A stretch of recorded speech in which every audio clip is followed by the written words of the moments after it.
En la sentencia del Tribunal Superior de Bogotá de más de 400 páginas en la que fue absuelto el expresidente Álvaro Uribe, hay regaños para dar y convidar, para diferentes actores, principalmente a quien había condenado a 12 años de cárcel en primera instancia al expresidente Uribe. Estoy hablando de la juez 53 penal del circuito de Bogotá, Sandra Heredia, en la que además señala uno a uno los argumentos por los cuales va desarmando y desestimando lo que había sido el sustento de esa sentencia que ustedes recuerdan que tenía más de 1000 páginas y que había llevado a la condena contra el expresidente Álvaro Uribe por soborno en actuación penal y fraude procesal. El magistrado Manuel Antonio Merchán, que fue el encargado de la lectura de este fallo, que fue aprobado por 2 votos con un salvamento de la magistrada Leonor Oviedo, como lo escuchamos, tiene una carga argumentativa de fondo, pero habla, por ejemplo, de fallas, de contradicciones y de una valoración sesgada por parte de la juez Sandra Heredia. Más adelante dice que hubo un déficit argumentativo en la explicación de por qué debía ser condenado el expresidente Álvaro Uribe.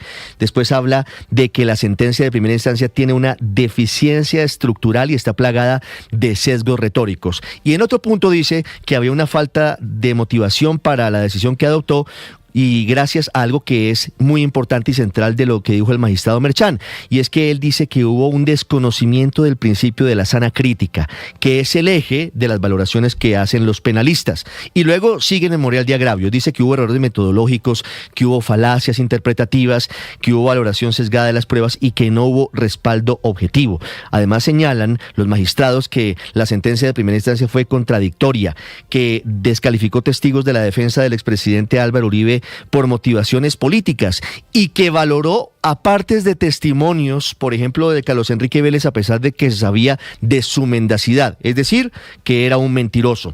Agrega el fallo que en torno a la juez 53 Sandra Heredia hubo falacia de petición de principio, que asumió como verdaderos los argumentos de la acusación sin valorarlos, es decir, y esto es muy importante porque lo dice el magistrado Merchán, la juez parte de que si hay una acusación contra los hermanos Uribe es verdadera, pero que si hay una declaración a favor de ellos es falsa.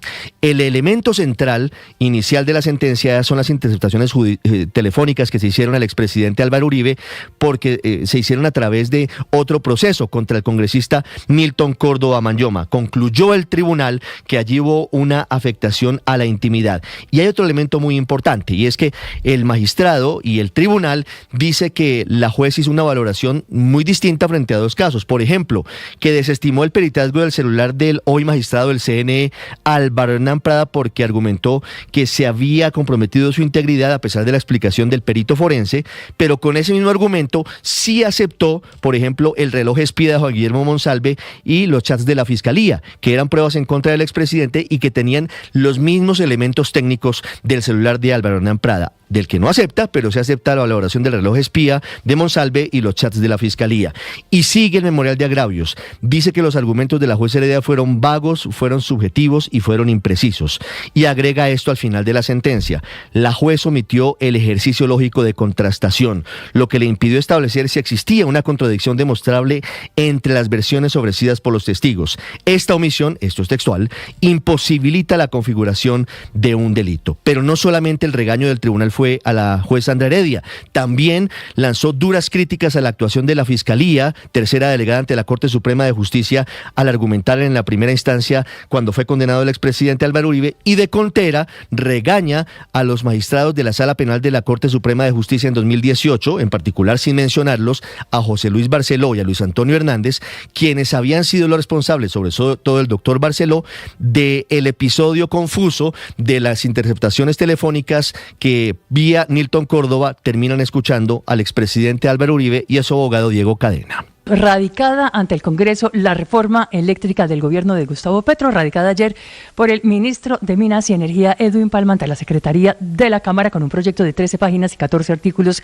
que obviamente tiene que surtir 4 debates y que propone en últimas 4 grandes cambios al sector eléctrico. Primero, que el 10% de los hogares paguen la deuda del 60% de los hogares, o mejor dicho, que los estratos 5 y 6 paguen la deuda de la opción tarifaria de los estratos 1, 2 y 3, cerca de de 3 billones de pesos que adeudan desde la pandemia cuando se les aplazó el pago de sus recibos de luz. No obstante, eso ahora se le carga a los estratos 1, 5 y 6, que además ya tienen que pagar un sobrecargo del 20% para financiar los subsidios de luz a los estratos bajos. En segundo lugar, este proyecto propone también una sobretasa a las centrales hidroeléctricas del 2%, que ya pagan una sobretasa también del 6%, pero que ahora se suma para que esa plata vaya a los municipios en el área de influencia de sus plantas. Tercero, prohíbe colgarle arandelas a los recibos de luz, es decir, nada de sobrecargos ni de sobretasas, sino únicamente lo que tenga que ver también con servicios de aseo y de saneamiento básico. Y cuarto, pero no menos importante, propone cambios en la CREG, la Comisión de Regulación de Energía y Gas, a la que se le ablandan los requisitos para ser miembro. Se le suben de 9 a 11 el número de integrantes y se le da carta blanca para que pueda revisar el marco tarifario cuando y como quiera y no cada 5 años como lo propone ahora la ley actual. Toda una reforma eléctrica del gobierno Petro que lo que quiere hacer es cambiar las leyes 142 y 143 de servicios domiciliarios y de energía eléctrica del país, que son pilares y columnas desde hace 30 años del sistema eléctrico actual y que es reconocido internacionalmente como uno de los 20 mejores de todo el mundo, según el ranking mundial del World Energy Council, y reconocido además en América Latina como el más seguro, más competitivo y más sostenible. De hecho, hemos sido el único país que en estos últimos 30 años no hemos caído en un apagón masivo como el de los años 90, y gracias a eso es que hoy somos modelo, por ejemplo, para el Banco Mundial y también para el Banco Interamericano de Desarrollo, que coge nuestro sistema eléctrico para replicarlo y repetirlo en otros países del continente. Camila Carvajal es periodista. Está en Mañanas Blue. Ya son las 6 de la mañana, 41 minutos, y es un hecho. Más de 3 millones de colombianos van a perder el derecho a elegir la EPS en la que quieran estar afiliados. Esto por cuenta de la resolución 0858 de 2025 del Ministerio de Salud. Una resolución que pasó de ser borrador o anuncio y ahora está firmada y es una realidad. Por eso es que ASEMI, el gremio de las EPS, amanece advirtiendo que la reorganización del sistema de salud impulsado por el gobierno puede poner en juego sobre todo la continuidad de los tratamientos. El análisis de ASEMI es que como el gobierno va a condicionar la operación de las EPS dependiendo del territorio determinado, ahora millones de personas que en su momento eligieron una EPS serán reasignadas automáticamente a otra entidad para poder cumplir con estos nuevos parámetros establecidos en la resolución. El gobierno está seguro que todas las EPS que reciban a los pacientes en este traslado obligatorio van a poder continuar con los trámites.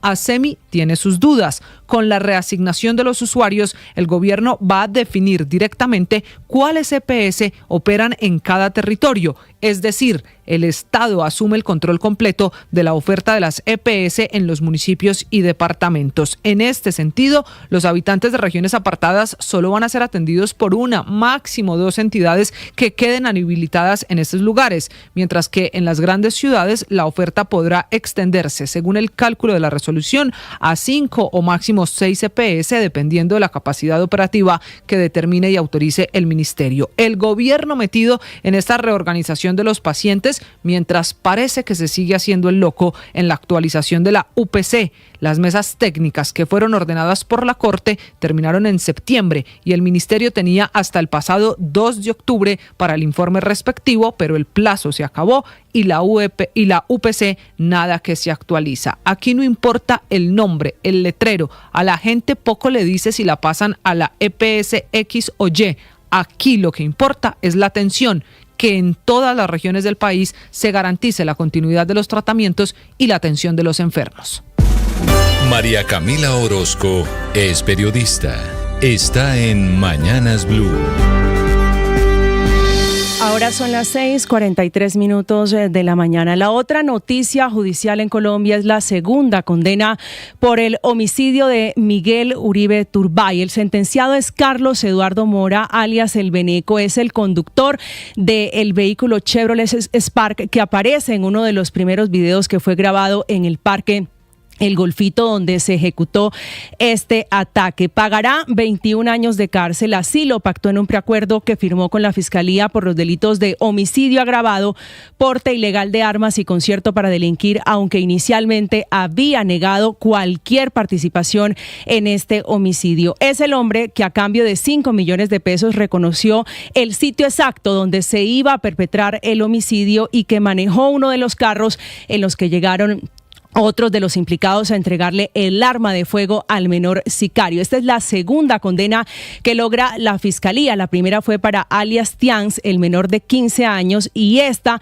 se traduce en el cierre del círculo para llegar a alias El Costeño, que es el gran operador logístico de este magnicidio, contra quien va a declarar ahora alias El Beneco, convirtiéndolo en uno de los testigos principales de esta investigación. Lo que intenta la Fiscalía es llegar a lo más alto de la pirámide, romper el pacto de silencio para llegar finalmente a quien dio la orden inicial de asesinar, de matar al candidato presidencial del Centro Democrático.